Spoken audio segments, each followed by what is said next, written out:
Hello बच्चों, चलिए प्रश्न देखते हैं। आनुवंशिकता का गुणसूत्रीय सिद्धांत किसे कहते हैं?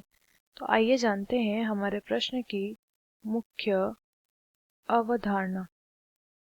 हमारे प्रश्न की मुख्य अवधारणा है, हमें बताना है आनुवंशिकता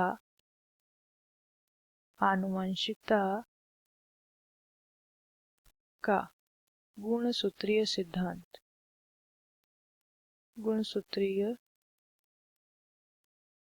सिद्धांत जो है हमें बताना है। आनुवंशिकता का गुणसूत्रीय सिद्धांत जो है वो दिया था वैज्ञानिक सटन व बोवेरी द्वारा दिया गया था ये, और इन्होंने ये सिद्धांत दिया था सन 1902 में। सन 1902 1902, ठीक है, 1902 में इन्होंने ये दिया था। और इसके अनुसार ये सिद्धांत क्या कहता है, देखिए, गुणसूत्र और जीन निषेचन के बाद फिर से जोड़े में आ जाते हैं।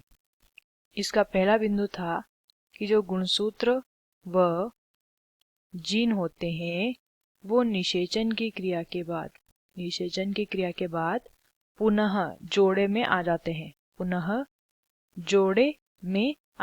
ठीक है। दूसरा बिंदु इस नियम का ये था कि गुणसूत्र और जीन दोनों ही लिख लेते हैं, गुणसूत्र व जीन दोनों ही क्या रहते हैं, दोनों ही द्विगुणित कोशिकाओं में जोड़े में पाए जाते हैं।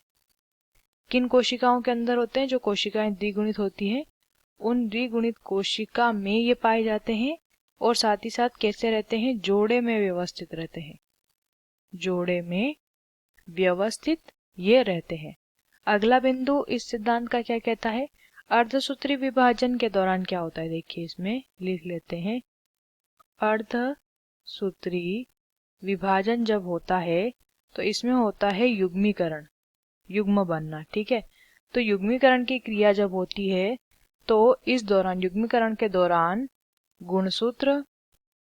गुणसूत्र व जीन जो है उनका क्या हो जाता है, उनका पृथक्करण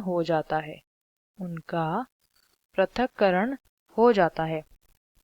इसलिए जो प्रत्येक युग्मक या प्रत्येक जोड़ा जो होता है वो एक ही गुणसूत्र प्राप्त करता है। इसलिए प्रत्येक युग्मक जो बनता है उसमें दोनों जनक का एक जोड़ा, ठीक है, या फिर एक जोड़ा जो बनेगा उसमें से प्रत्येक जनक का एक ही गुणसूत्र आ पाता है, ठीक है। ये इस नियम के जो है बिंदु है। आशा करते हैं आपको इस प्रश्न का उत्तर समझ आया होगा। धन्यवाद।